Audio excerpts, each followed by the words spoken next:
كماله كشف الدجى بجماله حسنت جميع خصاله صلوا عليه وآله وأصحابه وسلموا تسليما كثيرا كثيرا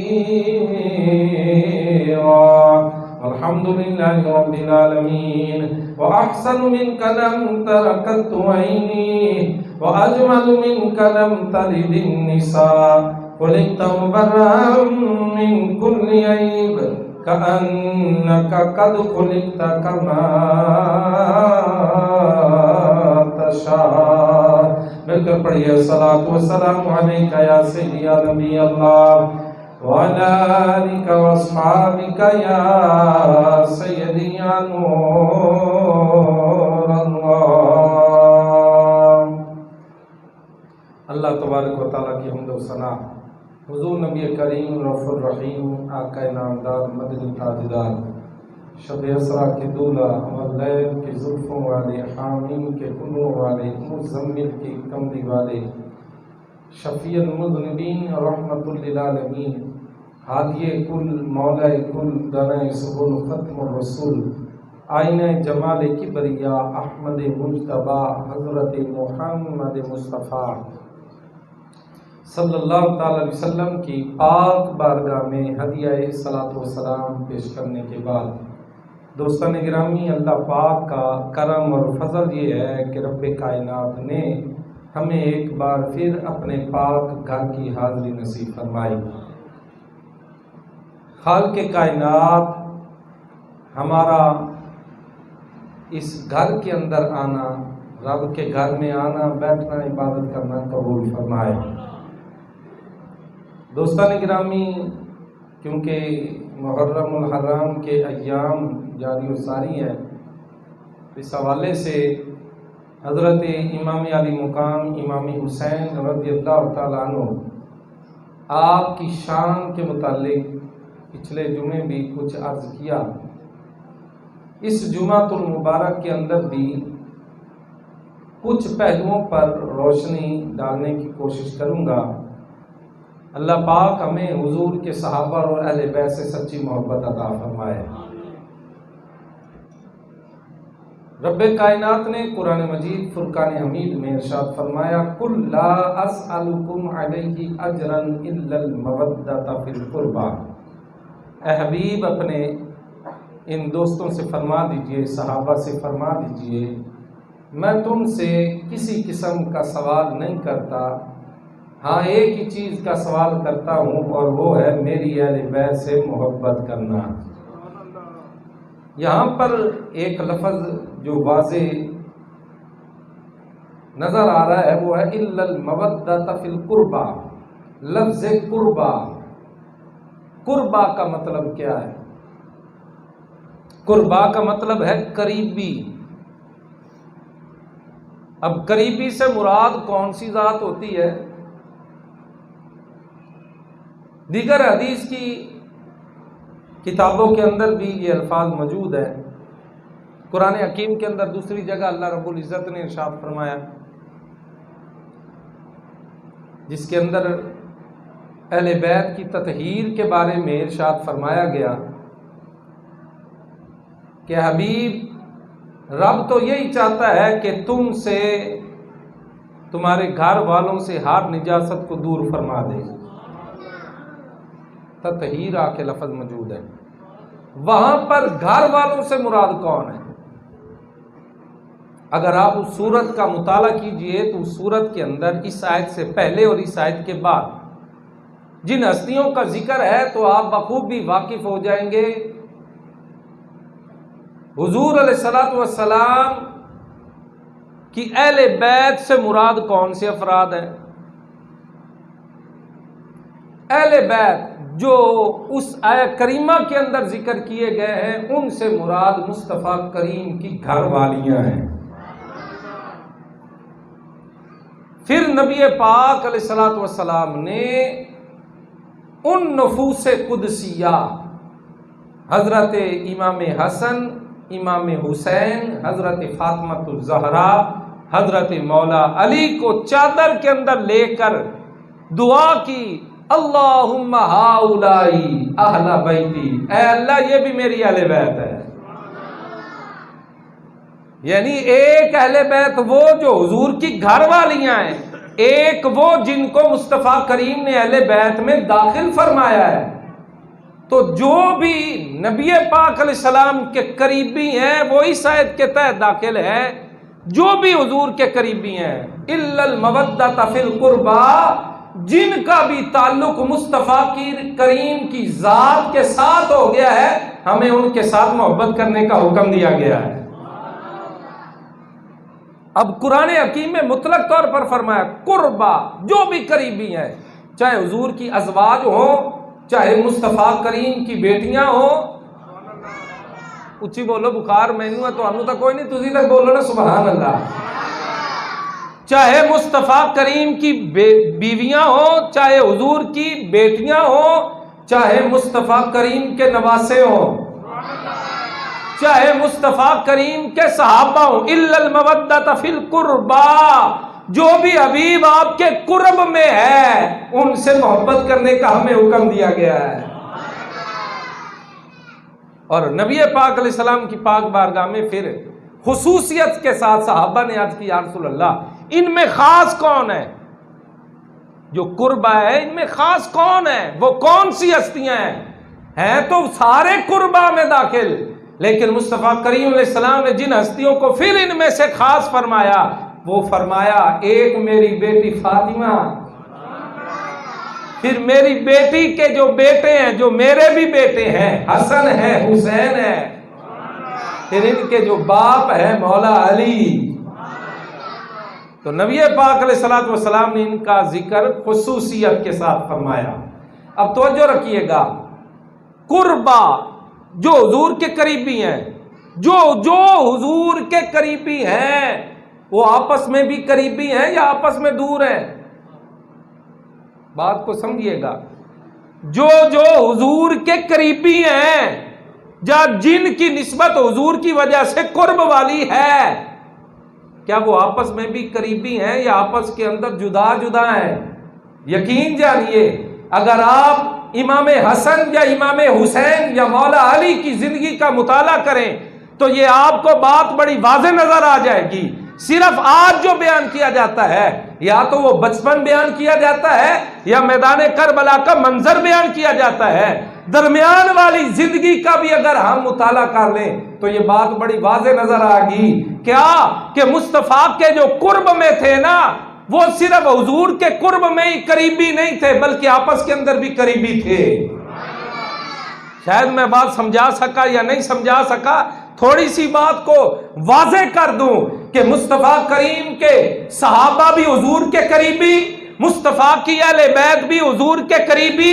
اب یہ جو حضور کے قریب ہے نا، کون؟ حضور کی اہل بیت اور حضور کے صحابہ، یہ آپس کے اندر بھی قریبی رشتہ دار ہیں۔ اب توجہ رکھیے گا، ایک کہنے لگا نہیں جی صحابہ کا ذکر تم نے لازمی کرنا ہوتا ہے۔ صحابہ کا تو ذکر اللہ نے نماز میں بھی نہیں کیا۔ جب ہم نماز پڑھتے ہیں تو نماز کے اندر درود محمد پر ہے یا آل محمد پر ہے؟ صحابہ کا تو ذکر ہی نہیں ہے۔ اور یہ جو تم کہتے ہو لو آ گئے میدان میں وفادار صحابہ، یہ صحابہ کا ہر طرف ذکر کیوں؟ اور نبی پاک علیہ الصلوۃ والسلام نے جو بات بیان فرمائی کہ میں تمہارے درمیان دو وزنی چیزیں چھوڑ کر جا رہا ہوں، ایک میری اہل بیت ہے، دوسری میری کتاب جو اللہ نے مجھے عطا فرمائی ہے۔ تو یہاں پر بھی صحابہ کا ذکر نہیں ہے، ایک اہل بیت، دوسری کتاب اللہ۔ تو لہذا کتاب اللہ کو تھامو، اہل بیت کے دامن کو تھام لو، صحابہ کی ضرورت ہی نہیں ہے۔ تو سنی تم صحابہ کا ذکر ساتھ کیوں کرتے ہو؟ نبی پاک علیہ السلام نے صرف دو چیزوں کا ذکر فرمایا، قیامت تک قائم رہے گی، یوں ہی حوض کوثر پر بھی میرے پاس اسی طرح آئیں گی۔ تو صحابہ کا ذکر تو نہیں ہوا، معلوم یہ ہوا صحابہ کا ذکر نہیں کرنا چاہیے۔ میں نے کہا تمہیں پتہ ہی نہیں ہے، مصطفیٰ کریم علیہ الصلوۃ والسلام نے جن دو چیزوں کا ذکر فرمایا ہے نا، ان کے اوپر بھی غور کر اور صحابہ اکرام پر بھی غور کر. صحابی اسے کہتے ہیں جو مصطفیٰ کی نظر رحمت میں آ جائے، حضور کی نظر رحمت میں آ جائے. صحابی نہ عہدے سے بنتا ہے، نہ مال سے بنتا ہے، نہ دولت سے بنتا ہے، نہ کسی سفارش سے بنتا ہے. صحابی تو اسے کہتے ہیں جس نے مصطفیٰ کریم کی صحبت کو پا لیا. صحابی کا بیٹا صحابی ہو یہ ضروری نہیں ہے، صحابی کا بیٹا صحابی ہو ضروری نہیں ہے، لیکن قربان جائیے مصطفیٰ کریم علیہ الصلوۃ والسلام کے نواسے، آگے ان کے نواسے، آگے ان کے بیٹے چلتے جائیں، یہ سارے اہل بیت میں داخل ہیں. تو مصطفیٰ نے فرمایا میری اہل بیت اور کتاب اللہ یوں ہی قیامت تک کٹھے رہیں گے. مطلب یہ ہے صحابہ تو وہ ہیں نا جنہوں نے میری صحبت کو پایا ہے. اب کوئی صحابی نہیں بن سکتا، جب میں پردہ کر جاؤں گا میرے بعد کوئی پھر صحابی نہیں رہے گا. لیکن اگر کوئی باقی رہنے والی چیز ہے تو وہ کتاب اللہ ہے اور میری اہل بیت ہے. اور رہی بات نماز کے اندر، مصطفیٰ کریم کی آل پر درود ہے، حضور کے صحابہ پر درود نہیں ہے. تو بھائی یہ اعتراض کرنے والی بات نہیں ہے. اگر آپ التحیات پڑھیں اور التحیات کے اندر جو لفظ آتا ہے وَعَلَىٰ عِبَادِ اللَّهِ الصَّالِحِينَ، سلام ہو ان پر جو اللہ کے نیک اور صالح بندے ہیں. بھلا مجھے یہ تو بتائیں نا، اس جو ہے التحیات کو لے کر وَعَلَىٰ عِبَادِ اللَّهِ الصَّالِحِينَ سے مراد لوگ اللہ کے ولی تو مراد لے لیتے ہیں کہ ان سے مراد اللہ کے ولی ہیں. لیکن بھائی یہ تو دیکھو نا، ولیوں کے سلطان حضرت مولا علی بھی اسی میں شامل ہیں، اسی کے اندر حضرت عثمان غنی بھی شامل ہیں، حضرت عمر فاروق بھی شامل ہیں، حضرت ابوبکر صدیق بھی شامل ہیں. انعم اللہ علیہم، قرآن پاک کے اندر اللہ نے جن پر انعام کیا وہ کون ہے؟ صدیقین ہیں، شہداء ہیں، صالحین ہیں. صدیقین میں سب سے پہلا اگر کسی کا نمبر ہے تو ابوبکر صدیق کا ہے. کہنے لگا نہیں نماز میں نہیں ہے، کوئی واضح نہیں ہے، نماز کے اندر صرف اہل بیت کا ذکر ہے. میں نے کہا مجھے تھوڑا سا وقت دے، میں تمہیں تھوڑی سی اور بات سمجھا دوں. او بھائی نماز کے اندر رب کائنات کے پیارے حبیب نے اپنی اہل بیت کو ساتھ رکھا. تیری بات پر آ جائے، مان لے نماز کے اندر درود جس طرح محمد پر ہے اسی طرح آلے بولو محمد پر ہے، جس طرح آلے محمد پر ہے. تو نماز میں جملہ دینے لگا ہوں، ضائع نہیں کرنا، بخار کی حالت میں تھوڑی سی محنت کر کے آیا ہوں. اگر نماز کے اندر مصطفیٰ کریم علیہ الصلوۃ والسلام کے ذکر کے ساتھ حضور کی آل کا ذکر ہو جائے تو آل کی شان بلند ہو جاتی ہے. اور نماز میں حضور کی آل کا ذکر بلند آ جائے حضور کے ذکر کے ساتھ تو آل کا ذکر بلند ہے. تو روزے میں مصطفیٰ کے ساتھ صحابہ آ جائیں، او بھائی ماننا پڑے گا نماز میں مصطفیٰ کریم نے آل کو ساتھ رکھا ہے، روزے میں اپنے اصحاب کو ساتھ رکھا ہے.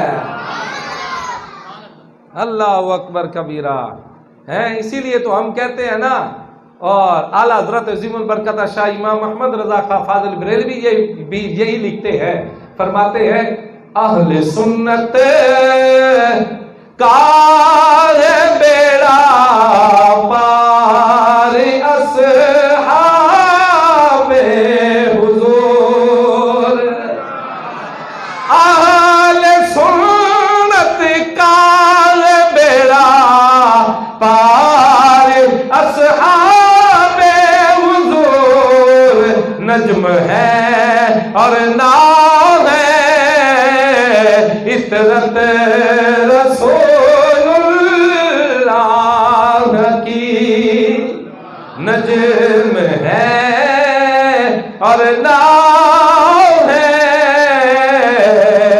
عطرت رسول اللہ کی.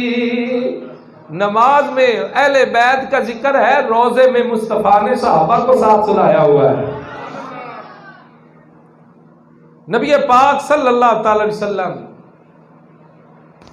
نے اپنے نواسوں کو، خصوصاً امام حسن امام حسین، یہی دو خاص نواسے ہیں جن کو مصطفیٰ کریم نے اپنے کندھوں پر سواری کرائی ہے۔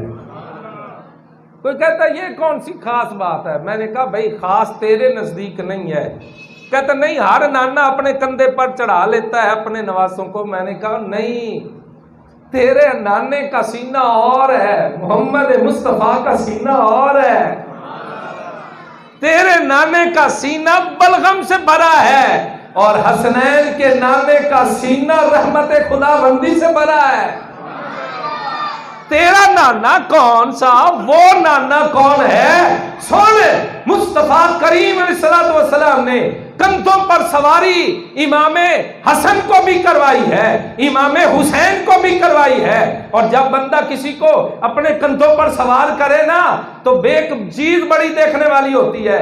جو بچہ کندھوں پر سواری کرے نا تو وہ سوار جس کے اوپر ہوا ہوتا ہے نا، اس کی یہ سر کو پکڑا ہوتا ہے، اس نے سواری کرنے والے نے سوار کے سر کو پکڑا ہوتا ہے۔ اور میرے مصطفیٰ کریم کے نواسے جب کندھوں پر سواری کر رہے ہوں گے، اونچی کہہ دیو سبحان اللہ ایک باری، جب حضرت امام حسن یا امام حسین کندھوں پر سواری کر رہے ہوں گے، مجھے بتائیے نا ان کا ہاتھ مصطفیٰ کریم کے سر مبارک، یعنی حضور تو امامہ پہنتے تھے، حضور کے امامہ پر، پگڑی پر، حضور کی دستار پر ہوگا۔ اب جملہ دینے لگا ہوں، ضائع نہیں کرنا۔ دیکھنے والے تو صرف یہ دیکھ رہے تھے نا کہ مصطفیٰ کریم کے کندھوں پر امام حسن سواری کر رہے ہیں یا امام حسین سواری کر رہے ہیں، لیکن بھائی جو عالم تخیلات میں دیکھتے ہیں یا جن کی نگاہ کچھ اور دیکھ رہی ہوتی ہے وہ بھی بڑا کچھ دیکھ جاتے ہیں۔ وہ کہنے لگا دیکھنے میں تو سواری ہو رہی ہے لیکن حقیقت کے اندر نبی اور امتی، نانا اور نواسے کی آپس میں گفتگو ہو رہی ہے۔ مطلب یہ ہے نواسا یہ عرض کر رہا ہے نانا جان آپ کی پگڑی، آپ کی عزت میرے ہاتھ میں ہے، میں کبھی گرنے نہیں دوں گا۔ اور توجہ رکھیے گا، جس نے سوار کروایا ہوتا ہے وہ اس کے دونوں قدموں کو تھام کر چل رہا ہوتا ہے کہیں گر نہ جائے۔ حضرت امام حسین نے یہ عرض کیا ہوگا یا رسول اللہ آپ کی عزت کبھی نیچے نہیں گرنے دوں گا۔ مصطفیٰ کریم نے بھی فرمایا ہوگا اے میرے نواسے حسین کیسے گر سکتی ہے، تیرے قدم تو ہمارے ہاتھوں میں موجود ہے۔ جب تیرے قدموں کو ہم نے تھاما ہوا ہے تو گر سکتے۔ اللہ اکبر کبیرہ۔ جس طرح مشہور حدیث پاک ہے، نبی پاک علیہ السلام نے سواری کروائی تو کسی نے کہا دیکھو سواری کتنی خوبصورت ہے۔ آقا کریم علیہ السلام نے فرمایا سواری بھی خوبصورت ہے، سوار بھی دیکھو کتنا خوبصورت ہے۔ کہتے ہیں امام حسین رضی اللہ تعالیٰ عنہ کندھوں پر سواری کرتے رہے تو حسین کی شان بلند ہے۔ میں نے کہا الحمدللہ ہم تو ماننے والے ہیں۔ تو کہتا ہے کبھی کسی اور کو دیکھا ہے نبی کے کندھوں پر؟ کبھی نبی نے کسی صحابی کو کندھوں پر کھلایا؟ میں نے کہا تمہیں پتہ نہیں ہے، الحمدللہ ہم صحابہ کا دامن چھوڑنے والے نہیں ہیں، یہ بات ٹھیک ہے۔ مصطفیٰ کریم علیہ السلام نے کبھی کسی صحابی کو کندھے پر سواری نہیں کروائی۔ اور کیوں؟ خادم بھی کبھی سواری کرتا ہے، اور خادم بھی کبھی آقا کے کندھوں پر سوار ہوتا ہے؟ نہیں۔ اور بھائی سن، اگر امام حسین کی شان بلند ہے کہ وہ نبی کے کندھوں پر سواری کر رہے ہیں تو بتائیے نا ہجرت والی رات ابو بکر صدیق نے اسی نبی کو اپنے کندھوں پر سوار کرایا ہے جس نبی نے اپنے نواسے کو اپنے کندھے پر سوار کیا ہے۔ اگر حسین کی شان مصطفیٰ کی وجہ سے بلند ہے کہ حسین اپنے نانا کے کندھوں پر ہے، مصطفیٰ کے کندھوں پر حسین آ جائے، حسین کی شان بلند ہے، اور وہی نبی اگر ابو بکر صدیق کے کندھوں پر آ جائے تو ابو بکر صدیق نے ہجرت والی رات مصطفیٰ کریم کو کندھوں پر سوار کر کے یہ بتایا ہوگا، یا رسول اللہ آپ کا ہاتھ مبارک جو ہے میری دستار پر ہے۔ تو عالم تخیلات میں یہ دیکھنے والے نے دیکھا اور کہہ دیا، ارے مصطفیٰ یہ بتا رہے تھے ابو بکر پریشان نہیں ہونا، یہ تیرے سر کے اوپر جو دستار ہے یہ کسی اور نے نہیں پہنائی، میں محمد نے پہنائی ہے، تم سے کوئی لے نہیں سکتا۔ اور مصطفیٰ کریم کے قدموں کو تھام کر صدیق اکبر یہ بتا رہے تھے، یا رسول اللہ اگر دستار آپ نے عطا کی ہے، عزتیں آپ نے عطا کی ہے، تو یہ ہمارا کوئی خاصہ نہیں ہے، یہ تو آپ کے قدموں کا صدقہ ہے، یہ تو مصطفیٰ کے قدموں کا صدقہ ہے۔ اور قربان جائیے ابو بکر صدیق فنا فی الرسول ہیں، نماز عصر ادا کی ہے، باہر آئے ہیں، دیکھا حضرت امام حسین کھیل رہے ہیں، امام حسین کو کندھوں پر سوار کر لیا، حضرت مولا علی بھی ساتھ ہیں۔ لوگ کہتے ہیں پتہ نہیں کیا کیا کہاں کہاں سے باتیں گھڑ کے آ جاتے ہیں، ہم نے جو حدیثوں میں پڑھا ہم تو وہی بیان کرتے ہیں۔ مصطفیٰ کریم علیہ الصلوۃ والسلام کہ اس پیارے نواسے کو ابو بکر صدیق ہے کندھوں پر سواری کروا رہے ہیں۔ او بھائی تم یہ کہتے ہو اے حسین تیری شان بلند ہے، تو نبی کے کندھوں پر سواری کرتا رہا، ہم تو نبی کی نسبت کی وجہ سے حسین کی شان کو بھی بلند سمجھتے ہیں، اور ہم یہ بھی کہتے ہیں اگر نبی کی نسبت سے حسین کی شان بلند ہے تو سن وہی نواسا ہے، وہی حسین ہے جو نبی کے کندھوں پر سواری کر رہا ہے، وہی ابو بکر صدیق کے کندھوں پر بھی موجود ہے۔ اور ابو بکر صدیق تیری شان بھی کیا ہی بات ہے، کبھی تیرے کندھوں پر نبی نظر آتا ہے، کبھی نبی کا نواسا حسین نظر آتا ہے۔ اللہ اکبر کبیرہ۔ کہنے لگا دیکھو جی علی کو اللہ نے بڑی شان دی ہے۔ میں نے کہا کون انکار کر رہا ہے، ہم تو سنی سب کی شانیں ماننے والے ہیں، الحمدللہ کہو سارے سبحان اللہ۔ کہنے لگا نہیں، نبی کے گھر میں سیرا باندھ کے گئے، نبی کے گھر میں جس کی شادی ہوئی اس کی شان زیادہ ہوتی ہے۔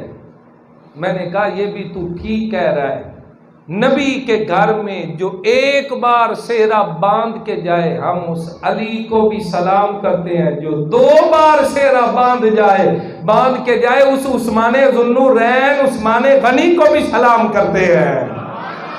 اور اگر اس کا دوسرا پہلو دیکھیں تو بھائی نبی کے گھر میں علی سہرا باندھ کے آئے، علی کو بھی سلام، نبی کے گھر میں عثمان غنی 2 بار سہرا باندھ کے آئے، ان کو بھی سلام ہے۔